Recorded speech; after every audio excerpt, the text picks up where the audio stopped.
భారీ వర్షాలపై ఆదివారం రాష్ట్ర రెవెన్యూ సమాచార పౌర సంబంధాల శాఖ మంత్రి పొంగులేటి శ్రీనివాసరెడ్డి, రాష్ట్ర ప్రభుత్వ ప్రధాన కార్యదర్శి ఏ శాంతికుమారి, డీజీపీలు, హైదరాబాద్ నుండి అన్ని జిల్లాల కలెక్టర్లు, ఎస్పీలు, జిల్లా అధికారులతో నిర్వహించిన వీడియో కాన్ఫరెన్స్కు డిప్యూటీ సీఎం బట్టి విక్రమార్క ఖమ్మం నుండి హాజరయ్యారు.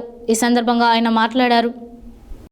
భారీ వర్షాలపై ఆదివారం రాష్ట్ర రెవెన్యూ సమాచార పౌర సంబంధాల శాఖ మంత్రి పొంగులేటి శ్రీనివాసరెడ్డి, రాష్ట్ర ప్రభుత్వ ప్రధాన కార్యదర్శి ఏ శాంతికుమారి, డీజీపీలు, హైదరాబాద్ నుండి అన్ని జిల్లాల కలెక్టర్లు, ఎస్పీలు, జిల్లా అధికారులతో నిర్వహించిన వీడియో కాన్ఫరెన్స్కు డిప్యూటీ సీఎం ఖమ్మం నుండి హాజరయ్యారు.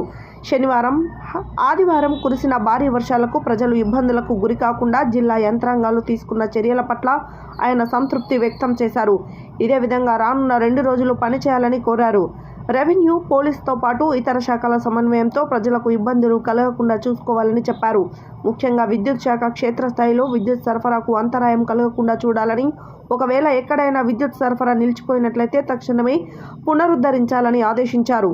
వర్షం, అలాగే స్థానిక పరిస్థితులను బట్టి సోమవారం పాఠశాలలకు సెలవు ప్రకటించాలని ఆయన జిల్లా కలెక్టర్లకు సూచించారు. రాష్ట్ర రెవెన్యూ సమాచార పౌర సంబంధాల శాఖ మంత్రి పొంగులేటి శ్రీనివాసరెడ్డి మాట్లాడుతూ, భారీ వర్షాల నేపథ్యంలో రెవెన్యూ, పోలీస్ యంత్రాంగాలు అప్రమత్తంగా ఉండాలని, ప్రాణ నష్టం జరగకుండా చూడాలని, సోమవారం సైతం పలు జిల్లాలలో భారీ వర్షాలు కురిసే అవకాశం ఉన్న దృష్ట్యా అప్రమత్తంగా ఉండాలని అన్నారు.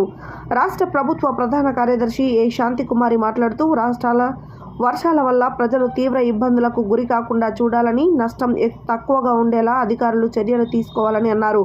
అలాగే పంచాయతీరాజ్, గ్రామీణ, తాగునీటి సరఫరా, వైద్య, ఆరోగ్య అన్ని శాఖల అధికారులు సమన్వయంతో పనిచేసి భారీ వర్షాలలో ప్రజలకు అండగా ఉండాలని చెప్పారు.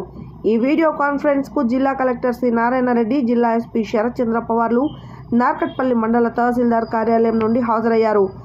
భారీ వర్షాల నేపథ్యంలో అన్ని జిల్లాల యంత్రాంగాలు అప్రమత్తంగా ఉండాలని సూచించిన రాష్ట్ర ఉప ముఖ్యమంత్రి బల్లు